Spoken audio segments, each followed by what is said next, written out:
A year ago, if you told most Americans that Donald Trump would be the Republican candidate for president in 2016, they simply would not have believed you. And yet, here we are. After a remarkable, some would say offensive and inflammatory primary run, Mr. Trump is now the GOP's presumptive nominee. To consider what this says about the politics and political culture of the United States today, we welcome, in Studio City, California, Charles Kesler, professor of government at Claremont McKenna College. In Washington, D.C., Molly Ball, political reporter for The Atlantic Magazine. In New York, New York, Matt Welch, editor-at-large for Reason Magazine. In Brooklyn, New York, via Skype, Michelle Goldberg, senior contributing writer at The Nation and a columnist at Slate. And here in our studios, Joseph Heath, professor of philosophy at the University of Toronto, and we're delighted to welcome one and all to our program tonight to discuss something we have watched with both mild bemusement and astonished fascination from north of the 49th parallel. Matt, I want to go to you first. The last few weeks, I'd suggest, have been perhaps the worst of Mr. Trump's campaign so far, culminating, I guess, earlier this week with the firing of Corey Lewandowski, his campaign manager. In your view, is the Trump train finally derailing? Perhaps. We have, for the first time, sustained poll damage from Donald Trump. He was always able, whenever he did something that crossed the line, this time, for sure, this terrible thing that he did or said would hurt him. In all those cases, he would then bounce back and would poll just as well as he did from the beginning, keeping in mind that when he first escalated down into our lives, first thing he talked about was rapist Mexicans, and everyone said that his candidacy would be doomed from then. Here, it's not about individual gaffes as much, I think, as it is about Hillary Clinton solidifying her victory over Bernie Sanders. She didn't get the same kind of post-competition bump in the polls until pretty recently. And once that happened, she just consolidated the same kind of numbers that he was able to semi-consolidate previously, and so the gap looks larger than it is. And meanwhile, Republicans are realizing, and this includes a lot of Republican donors who are sitting this thing out, they are realizing that he is not going to magically change at age 70 and turned into some kind of decent centrist that can appeal to women and millennials and Bernie Sanders voters. And he absolutely needs to appeal to those people, as strange and horrific as that may sound. So I think all of those things combined into the mess that he has now, where he doesn't have much of a campaign staff to begin with, doesn't have much money in the bank, and he seems to have a ceiling of support a little bit below 40% nationwide. Molly, let me follow up with you on that. You know, many Republicans have been urging Donald Trump to sound, quote unquote, more presidential. Paul Ryan, Mitch McConnell, the 16 people whom he defeated for the nomination.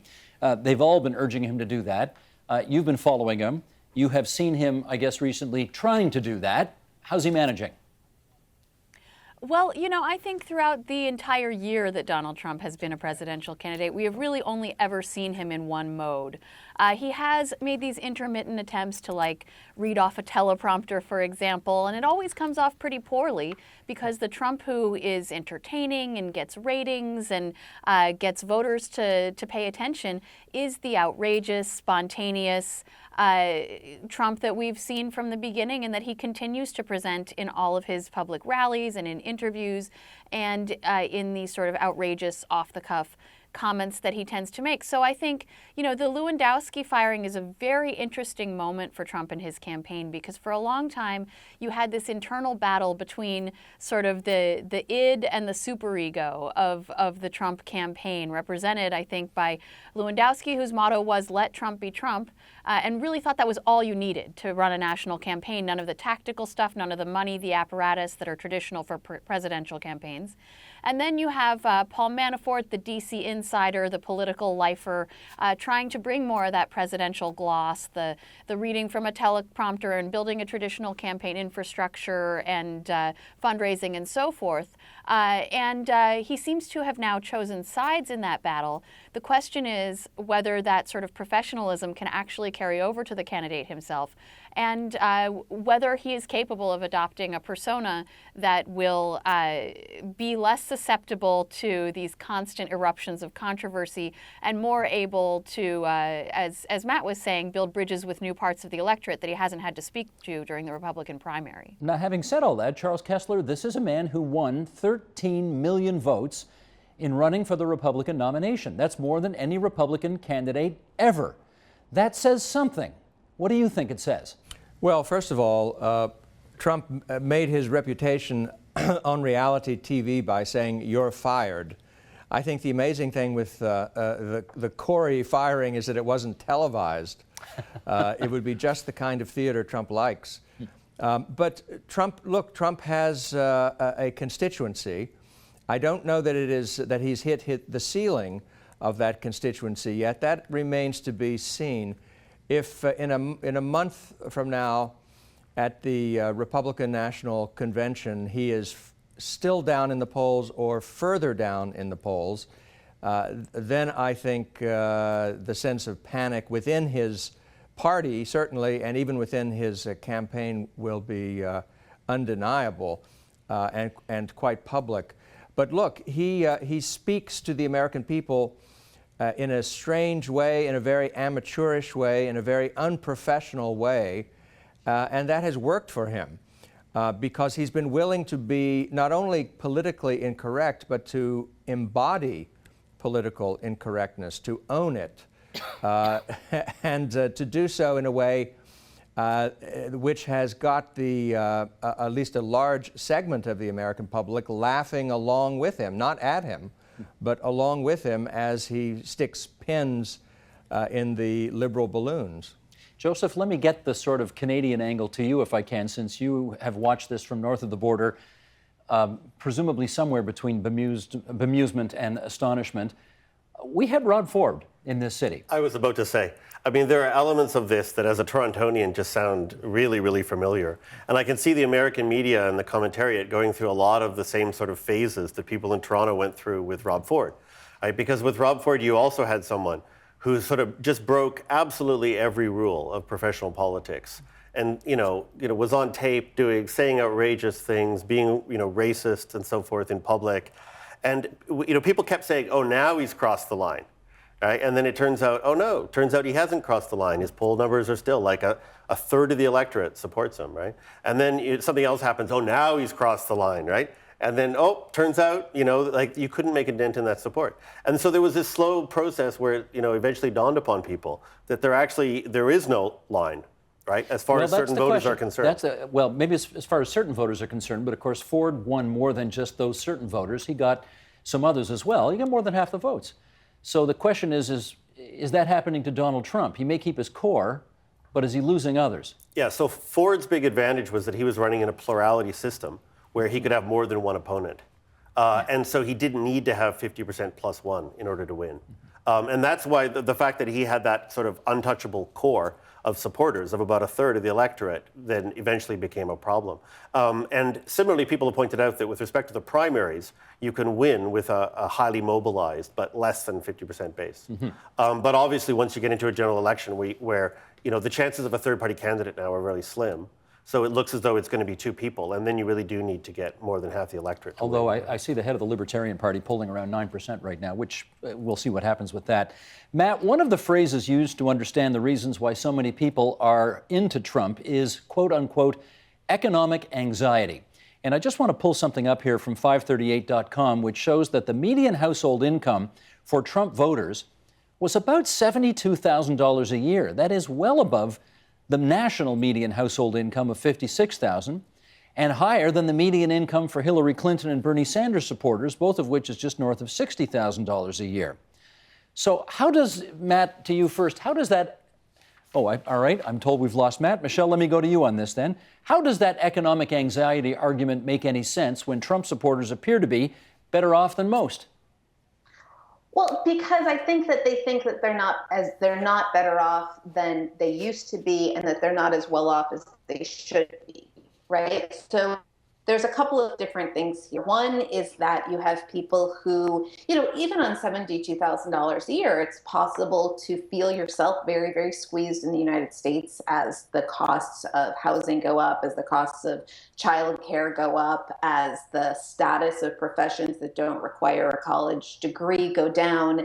And And then at the same time, you also have people who maybe used to think of themselves, I'm thinking particularly of kind of white people without a college degree, who used to think of themselves as having, if not the highest status in the United States, a much higher status than others, who feel that that's slipping, right? So it's not that these are people who are necessarily voting out of economic desperation, but I think you have a sense of downward mobility, a sense of kind of aggrieved privilege, a sense of privilege slipping away.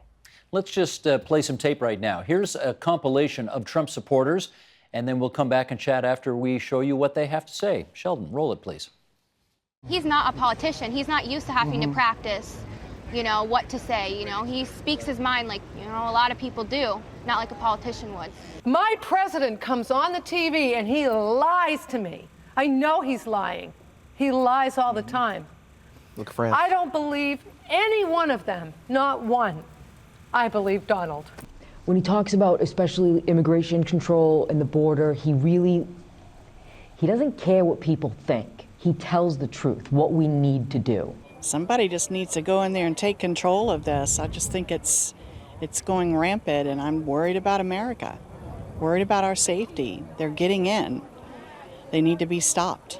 Donald Trump is now saying Muslims should not be allowed to enter this country until the U.S. figures out what's going on. Do you agree with that? Yes, I do. Why?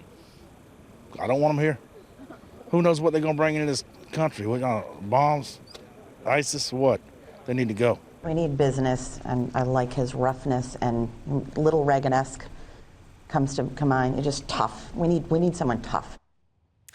Molly, as you listen to those quotes, and you yourself having interviewed numerous Trump supporters during the course of the campaign, is there a recurring or common theme you see running through all of these comments? Yeah, I think you hear a few things there, and in the things that I've spoken to Trump supporters about, there is a sense of anger, but also a sense of fear, a fear that we're not safe, a fear of sort of foreign invaders, right, or immigrants, that they need to be kept out. And so you have in Trump someone who is literally promising to protect people by building a wall around the country and keeping out the outsiders.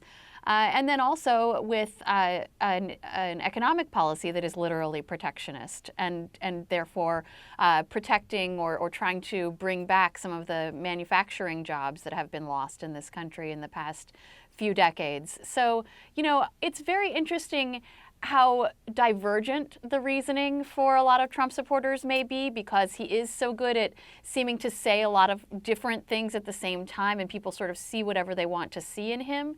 I've been at a Trump rally where within 50 feet of each other, I've interviewed a gay couple who said they liked that he was taking the Republican Party in a more liberal direction on gay rights, and then a man who said he was an evangelical Christian and believed that Trump would get rid of the legal gay marriage. So there is that weird sort of kaleidoscope effect, but I think what people have in common is this sense that he is someone different and someone who can take control of a government, that is paralyzed and gridlocked and doesn't seem to get anything done. There is this almost a strongman ethos that they see in him as someone who would be able to take back a country that they feel is slipping away. Charles, do you also see this Rorschach test of a candidate where people can see a blank slate and put whatever values they may hold onto him and it works? Yes, to some extent. Of course, I think there is a common core to most of them, at least, and that has to do with a sense of American decline, a sense that America isn't great anymore, and that's partly the argument from economic hardship and circumstances that we were just talking about. But it's more than that, I think. It's partly national security. It's partly a belief that the establishment is simply disingenuous, cannot be believed, and almost as bad as that, it's incompetent at the basic things that any government has to do to protect the nation, to foster a healthy economy, and to protect people's rights. I think also, though, there's a sense of injustice, which we haven't really mentioned yet. There's a sense that the elite govern America by a different set of laws, by a different set of standards than ordinary people are forced to live and that the people are losing their control of the government as a whole. I think that is something one hears a lot from Trump supporters, often couched in the language of political correctness, that they live under a kind of regime of political correctness which limits what they can say and even tries to limit what they can think, and they have no authority over that. They have no way to repeal those sort of informal restrictions on them. Trump offers them a way. Joseph, your view. Well, I was going to say, people sometimes talk about Trump support as it's this incredibly mysterious thing. But in fact, if you look at democracies throughout Europe, you can see that there are political parties that cater to a very, very similar sensibility. So a really common configuration that you have in Europe is that you have a sort of center-right sort of brokerage establishment party. And then you have a, quote, far-right party whose major card is a kind of anti-immigration, anti-globalization, right? And in Europe, it takes the form of being opposed to Europe. And so obviously that's enormously influential in the UK right now. You can see it in the Netherlands, you can see it in France, and so forth. I think what's striking and what's surprising about the American story is not that someone's come along to cater to that particular constituency. It's just that European political systems are all organized in one way or another so that it tends to produce two right-wing parties. And what's striking about the American political system, I think the big story, is that there's a kind of unfortunate stasis right now in American politics where everyone's locked into there being just two parties. And so it's sort of impossible for, I mean, it'd be, you know, what Trump really should have done is he should have his own fringe little party that would get about 20% of the vote. And they'd be in their little box the way the National Front is in France, right? Why should he settle for that when he's getting 40+% of... I mean, so the story, right, is that this, what would normally be a kind of fringe far-right movement, was able to take over a mainstream sort of broadly center-right party. And that's the peculiarity of the American story, is the institutional dynamics, not so much the fact that a guy was able to come along and demonize Mexicans. I mean, you know, people get lots of votes by demonizing Polish plumbers in Europe, right? The story is just a variation on something that's very, very common in Western democracies. We've got, you all know the Pew Research Center, which does a lot of good work on this, and they measured Republican voters' positive feelings towards Trump based on certain beliefs or positions. And the highest scoring belief was, quote, growing number of newcomers from other countries threatens U.S. values. Then the second highest scoring beliefs were associated with a positive or warm view of Trump, and they were as follows. Islam more likely than other religions to encourage violence, and bad for country that blacks, Latinos, Asians will be a majority of the population. The lowest scoring beliefs that were deemed insignificant statistically to associate with positive feelings for Trump were economic system in U.S. unfairly favors powerful and being conservative. And yet, theoretically, he is the leader of the equivalent of the Conservative Party in the United States right now. Michelle, does Trumpism represent a rebellion against diversity the way you see it? Yes, of course it does. I mean, and that's, you know, part of the problem here is that a lot of us want to come up with elaborate explanations for the motivations of Trump voters because we don't want to admit to ourselves that just a huge number of Americans are driven by racism, full stop, right? I mean, the Trump movement is primarily a reaction against white people losing their place of privilege in America, or not even losing their place, you know, starting to lose their grip on kind of all of the realms of power, all of the rungs of power and privilege in America. You know, so yeah, the Trump movement is primarily a white nationalist reaction to growing diversity in America. Charles, how do you, as a conservative, explain why a conservative belief system does not predict support for Donald Trump? Well, Trump isn't, never has been a movement conservative, if I may use that term. He's not someone who came out of National Review, Bill Buckley, George Will, or Ronald Reagan. He's more of a nationalist conservative.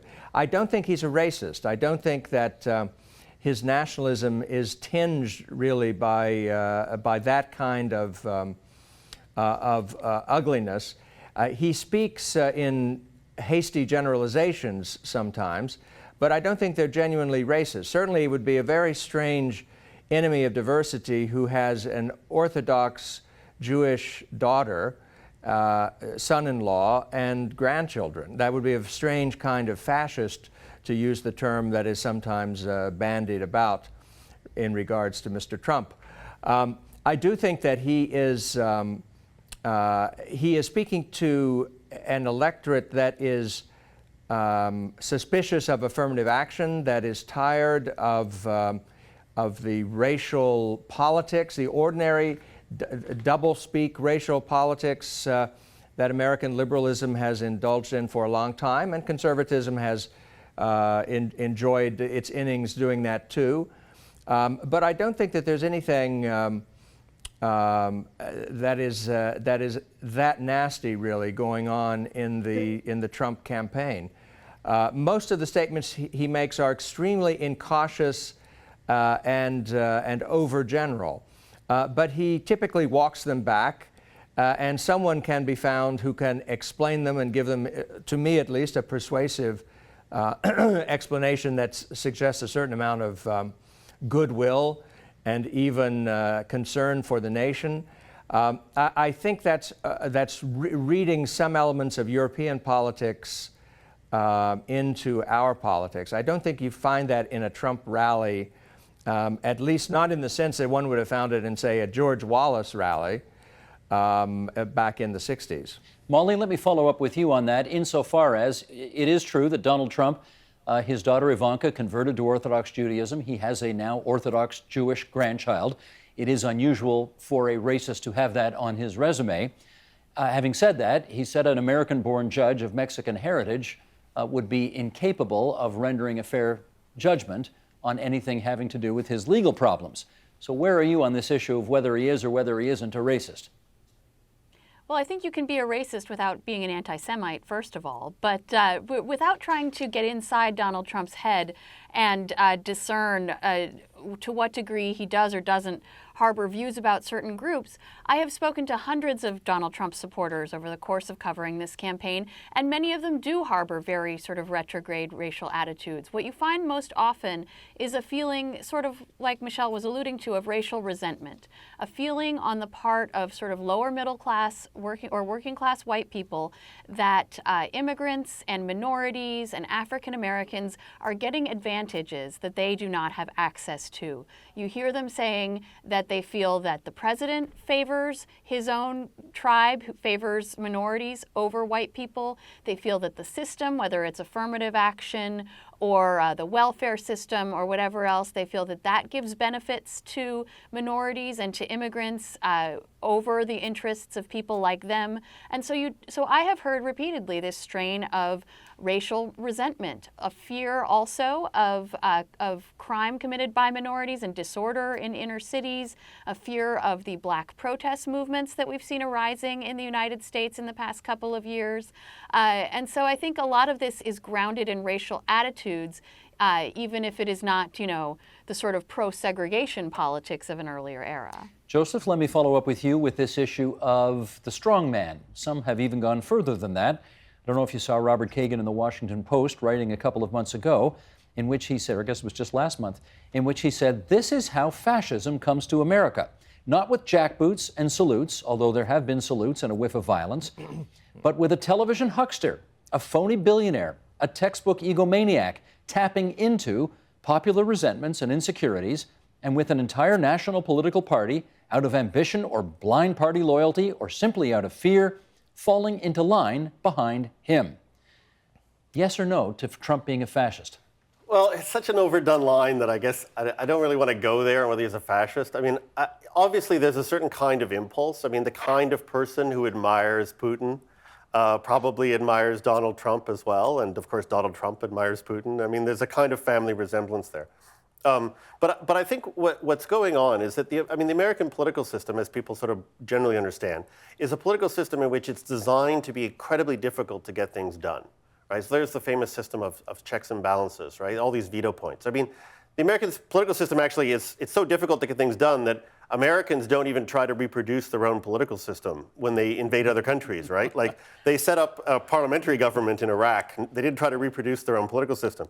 So there's a kind of, like, already a kind of implicit understanding in America that this is maybe not the best way to organize a democracy. But what it means is that voters don't sort of see the institutional complexity. So they elect a person who says, oh, I'm going to go and do all these things, and then nothing happens. And they elect another person who says, oh, I'm going to do all these things, and nothing happens, right? At one point, Obama gave a speech where he said, you know, I wasn't actually elected king. I was elected US president, and there are significant limitations that come along with that office. Now, I think for the average person, after seeing this going on for decades and nothing happening, you know, they're not going to switch over and say, oh, maybe we should change the institutions.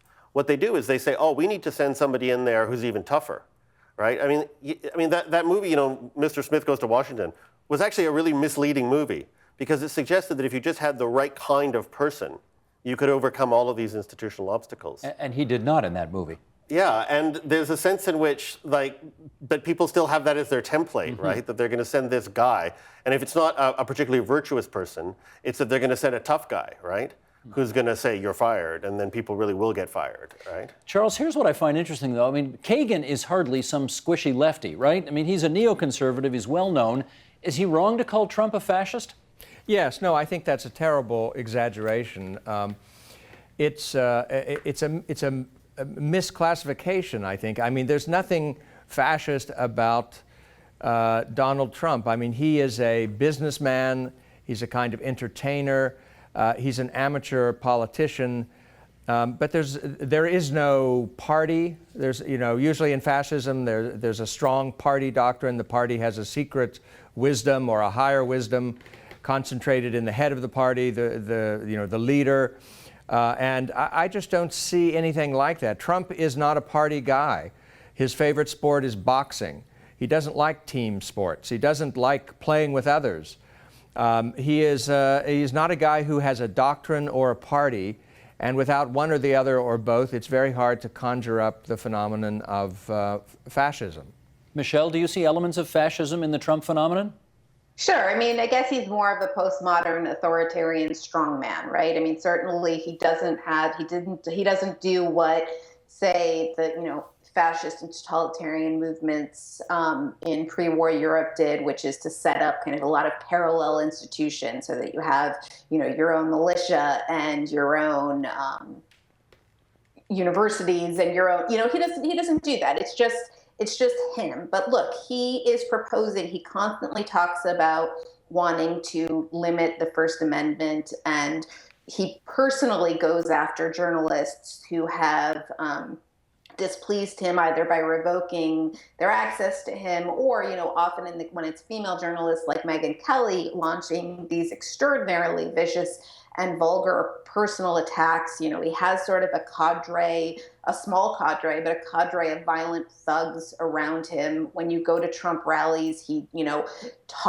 he uses extraordinarily violent language to kind of whip up the crowd into a frenzy, talking about, wanting to punch protesters, offering to pay the legal bills of people who assault protesters.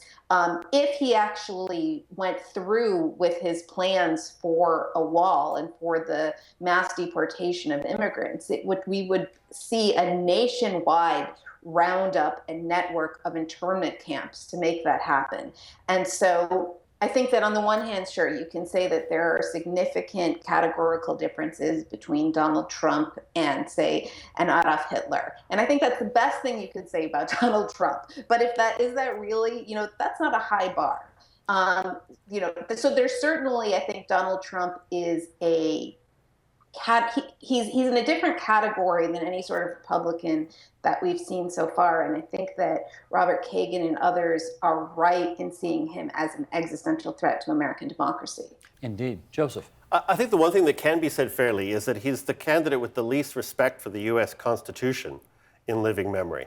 And it's not just in the way he wants to deal with the press or with religious discrimination, right? But it's also just basic traditional things like the separation of powers the way he was talking about, how his court case is going to be a lot different if he becomes president, right? He did it. He has Right. attacked judges, which is an unusual thing for a politician. That's right. So to do. not respecting the separation of powers, or, I mean, for example, saying that it's okay to waterboard people because even if we don't get information, they deserve it anyhow.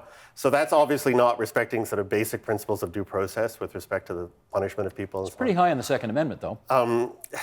I mean, there's a sense in which you get the sense that he doesn't have even a feel for the principles underlying the U.S. Constitution. I mean, it shows how shallow the commitment to the Constitution is within the Republican Party, but that it also creates a kind of scary scenario for Americans if he's elected.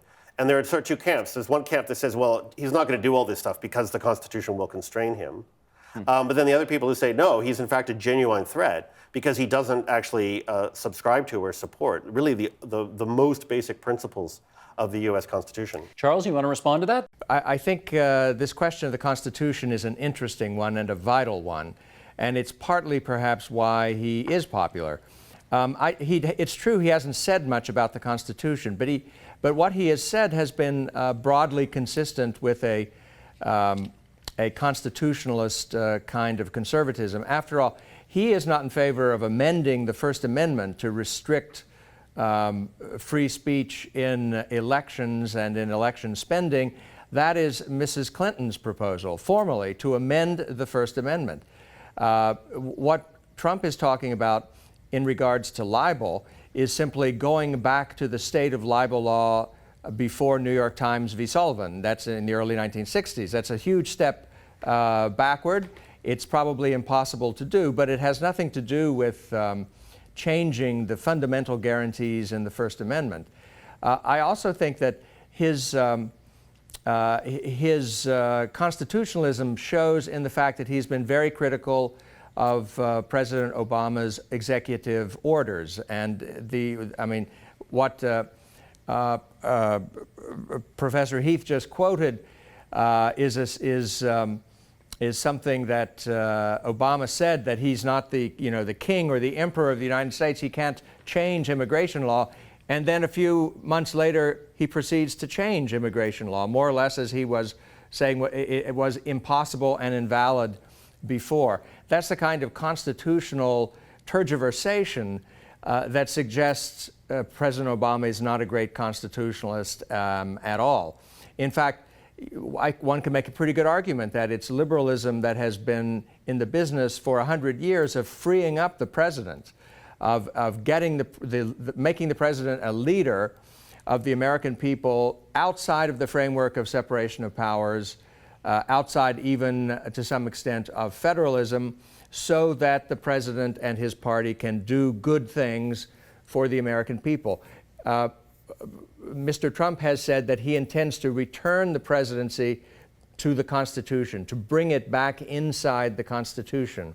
He hasn't fleshed that out, but I think that is reassuring to a lot of constitutionalists on the Republican side. Michelle, let me go to you on this one. Ramesh Ponnuru from the National Review offered this view of Republican political discourse. And the view is, we have come to reward the expression of resentment and anger more than the mastery of public policy. You agree?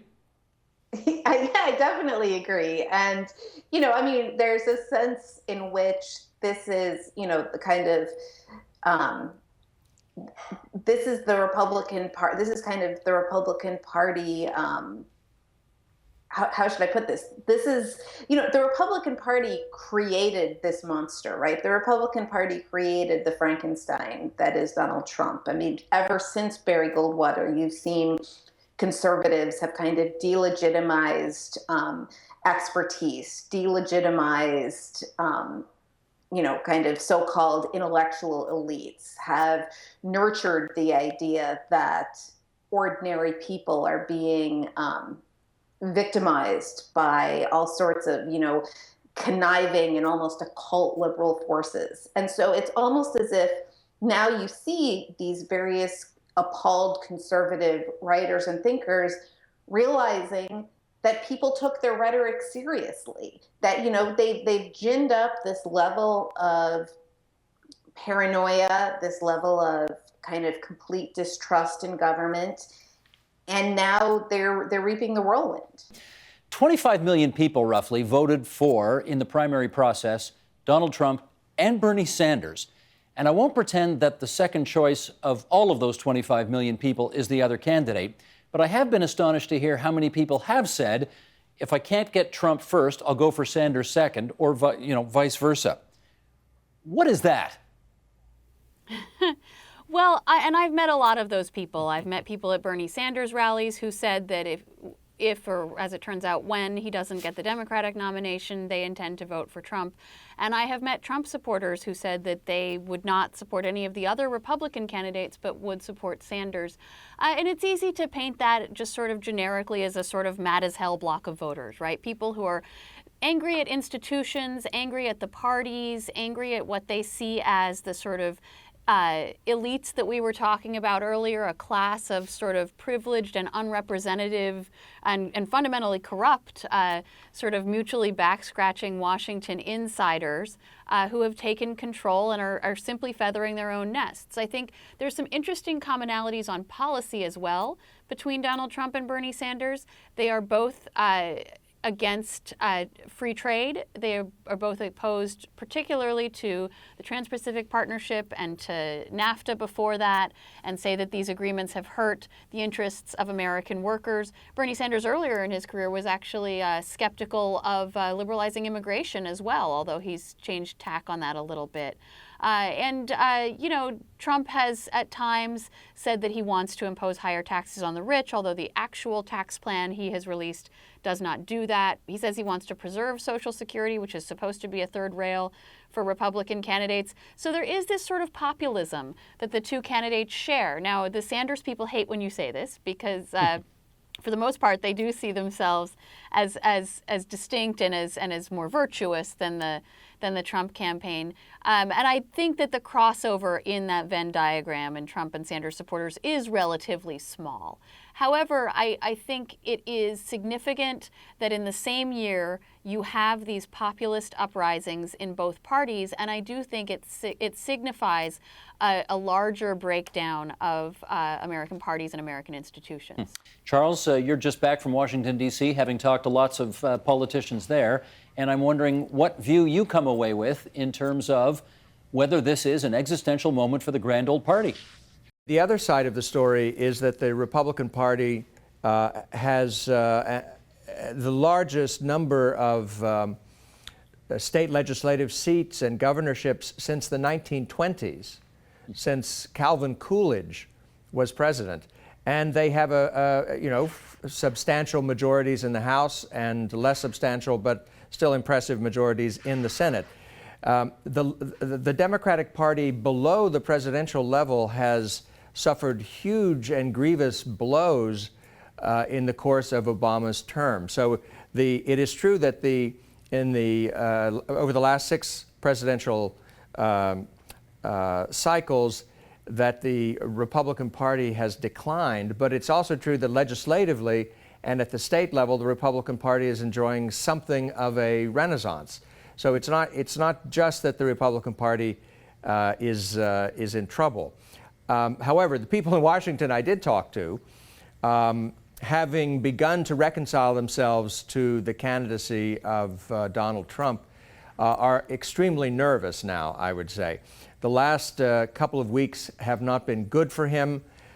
With the firing of Mr. Lewandowski, maybe things are going to turn around.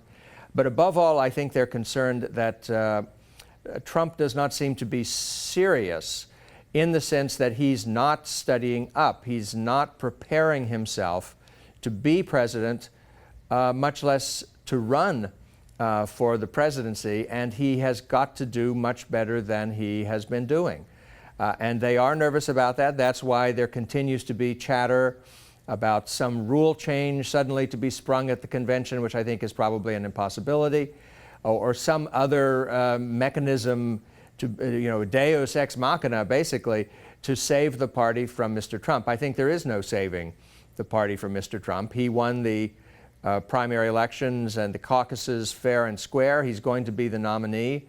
And it's going to be up to him, largely, whether or not he is successful in this campaign or whether it is going to be a a memorable and historic collapse. I do want to thank all of you for joining us today. I also want to offer a fervent apology to Matt Welch, the editor-at-large for Reason Magazine. Somehow our satellite just disintegrated to New York City, so he was only able to join us at the beginning.